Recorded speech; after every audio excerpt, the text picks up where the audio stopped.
Táto vec je venovaná iba tebe, pretože svojim odchodom zranil si minimálne 1000 duší.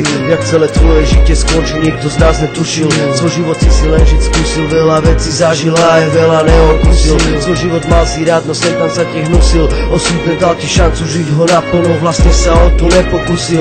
So spomienkou na teba, ktorú z nás nikto v sebe neudusil. Naopak rozduchal ju každý, že pre nás žiješ navždy. Boh sa na Luky 7 obratil chrbtom, deň keď venoval sa drbkom. Rozhodol sa, že bude kosiť, no tentokrát na nesprávnom poli kosil. V duchu ťa on ho každý prosil, zobral si nám anjela, nikto ťa o to nepoprosil.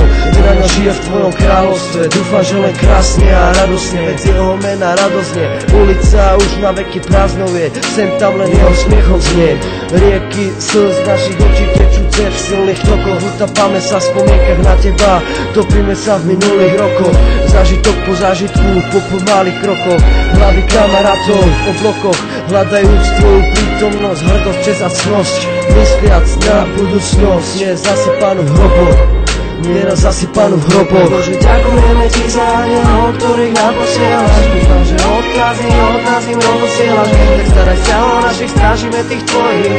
Tak daj mu prosím krídla, nech je pyšný na penie krídel, nech bez nich nie je sám.